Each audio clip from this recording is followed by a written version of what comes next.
Remarks of the President to the American Newspaper Publishers Association, Waldorf Astoria Hotel, New York City, April 27, 1961. Mr. Chairman, ladies and gentlemen, I appreciate very much your generous invitation to be here tonight. You bear heavy responsibilities these days, and an article I read some time ago reminded me of how particularly heavily the burdens of present-day events bear upon your profession.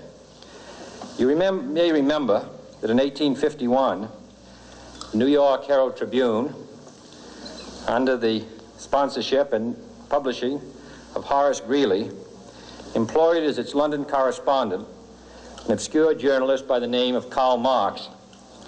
We are told that foreign correspondent Marx, stone broke, and with a family ill and undernourished, constantly appealed to Greeley and managing editor Charles Dana for an increase in his munificent salary of $5 per installment, a salary which he and Ingalls ungratefully labeled as the lousiest petty bourgeois cheating.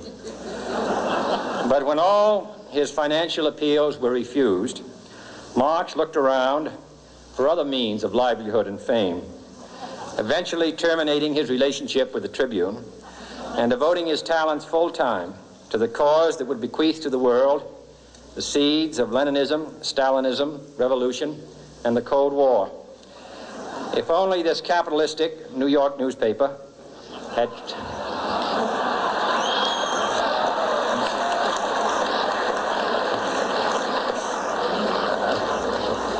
treated him more kindly, if only Marx had remained a foreign correspondent, history might have been different. And I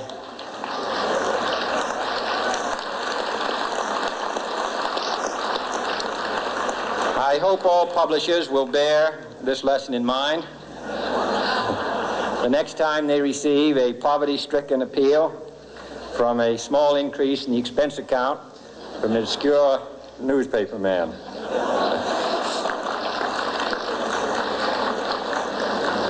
I have selected as the title of my remarks tonight, "The President and the Press." Some may suggest that this would be more naturally worded, "The President versus the Press," but those are not my sentiments tonight. It is true, however, that when a well-known diplomat from another country demanded recently that our State Department repudiate certain newspaper attacks on his colleagues, it was unnecessary for us to reply that this administration was not responsible for the press, for the press had already made it clear that it was not responsible for this administration.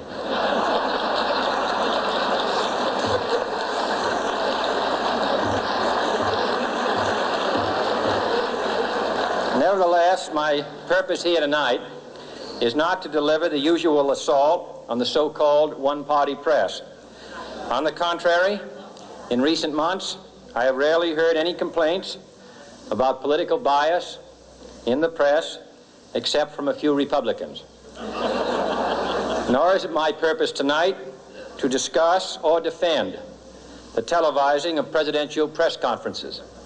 I think it is highly beneficial to have some 20 million Americans regularly sit in on these conferences to observe, if I may say so, the incisive, the intelligent, and the courteous qualities displayed by your Washington correspondents.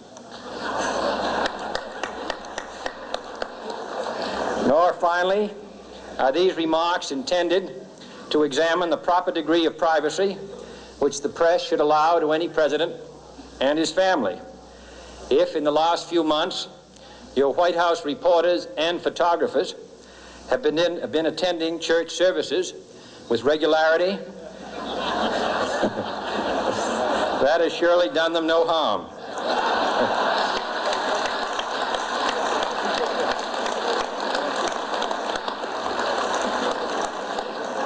On the other hand, I realize that your staff and wire service photographers may be complaining that they do not enjoy the same green privileges the local golf courses, which they once dared. It is true that my predecessor did not object, as I do, to pictures of one's golfing skill in action, but neither, on the other hand, did he ever bean a Secret Service man. My topic tonight is a more sober one, of concern to publishers as well as editors. I want to talk about our common responsibilities in the face of a common danger. The events of recent weeks may have helped to illuminate that challenge for some, but the dimensions of its threat have loomed large on the horizon for many years. Whatever our hopes may be for the future, for reducing this threat or living with it, there is no escaping either the gravity or the totality of its challenge to our survival and to our security. A challenge that confronts us in unaccustomed ways in every sphere of human activity. This deadly challenge imposes upon our society two requirements of direct concern, both to the press and to the President. Two requirements that may seem almost contradictory in tone, but which must be reconciled and fulfilled if we are to meet this national peril. I refer first to the need for far greater public information, and second, to the need for far greater official secrecy. The very word secrecy is repugnant in a free and open society, and we are, as a people, inherently and historically opposed to secret societies, to secret oaths, and to secret proceedings. We decided long ago that the dangers of excessive and unwarranted concealment of pertinent facts far outweighed the dangers which are cited to justify it. Even today, there is little value in opposing the threat of a closed society by imitating its arbitrary restrictions. Even today, there is little value in ensuring the survival of our nation if our traditions do not survive with it. And there is very grave danger that an announced need for increased security will be seized upon by those anxious to expand its meaning to the very limits of official censorship and concealment. That I do not intend to permit to the extent that it's in my control. And no official of my administration, whether his rank is high or low, civilian or military, should interpret my words here tonight as an excuse to censor the news, to stifle dissent, to cover up our mistakes, or to withhold from the press and the public the facts they deserve to know. But I do ask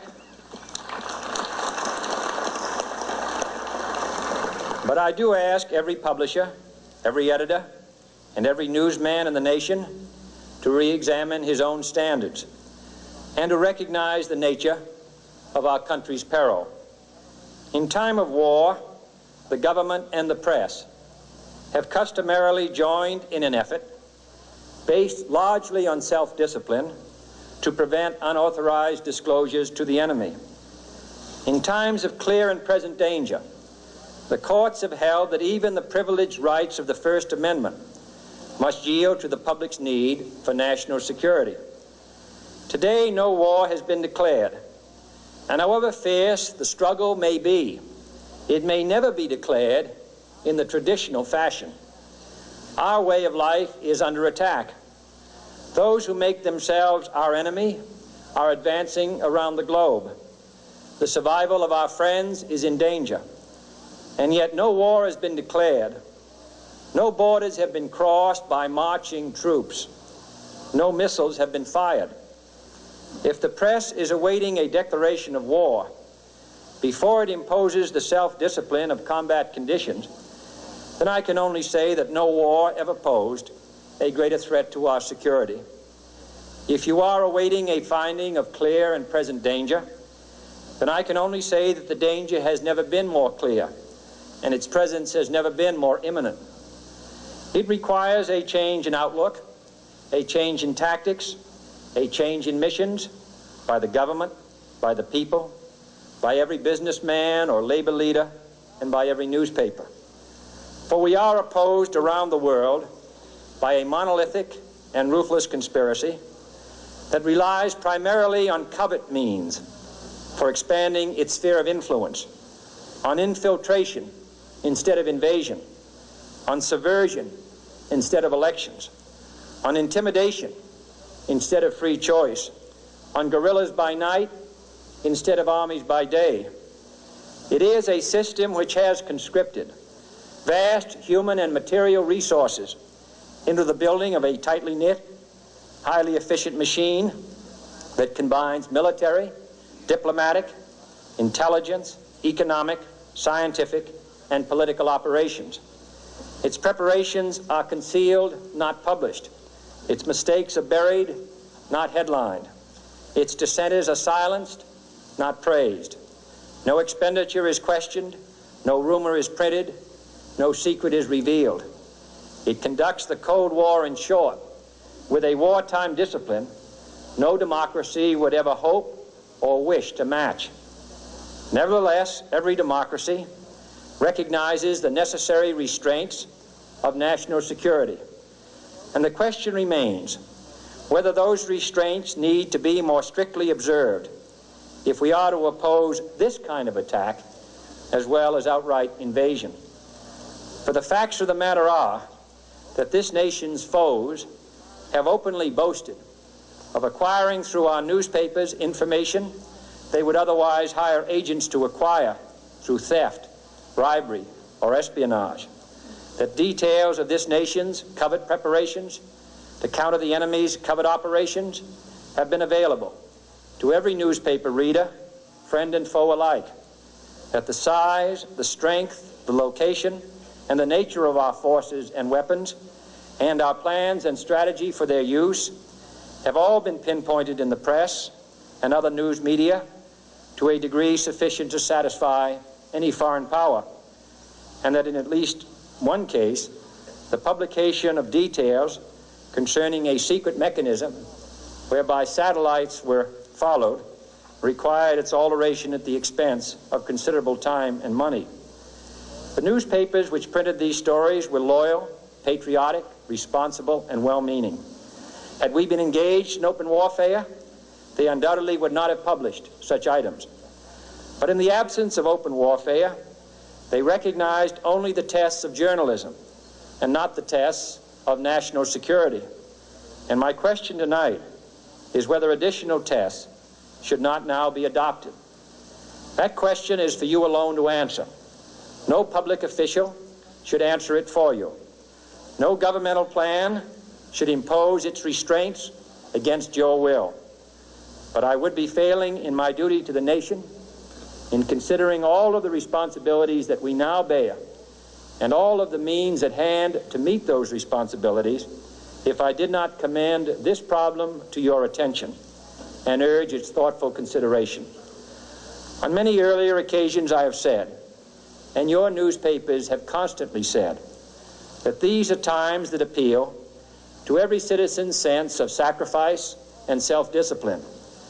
They call out to every citizen to weigh his rights and comforts against his obligations to the common good. I cannot now believe that those citizens who serve in the newspaper business consider themselves exempt from that appeal. I have no intention of establishing a new Office of War Information to govern the flow of news. I am not suggesting any new forms of censorship or new types of security classifications. I have no easy answer to the dilemma that I have posed and would not seek to impose it if I had one. But I am asking the members of the newspaper profession and the industry in this country to re-examine their own responsibilities, to consider the degree and the nature of the present danger, and to heed the duty of self-restraint which that danger imposes upon us all. Every newspaper now asks itself, with respect to every story, is it news?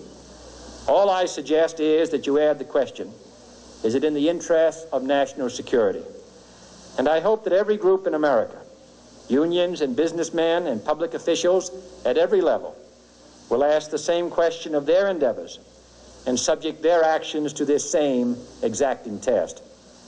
And should the press of America consider and recommend the voluntary assumption of specific new steps or machinery, I can assure you that we will cooperate wholeheartedly with those recommendations. Perhaps there will be no recommendations. Perhaps there is no answer to the dilemma faced by a free and open society in a cold and secret war. In times of peace, any discussion of this subject and any action that results are both painful and without precedent. But this is a time of peace and peril which knows no precedent in history. It is the unprecedented nature of this challenge that also gives rise to your second obligation, an obligation which I share, and that is our obligation to inform and alert the American people, to make certain that they possess all the facts that they need and understand them as well, the perils, the prospects, the purposes of our program, and the choices that we face. No president should fear public scrutiny of his program, for from that scrutiny comes understanding, and from that understanding comes support or opposition, and both are necessary. I am not asking your newspapers to support an administration, but I am asking your help in the tremendous task of informing and alerting the American people. For I have complete confidence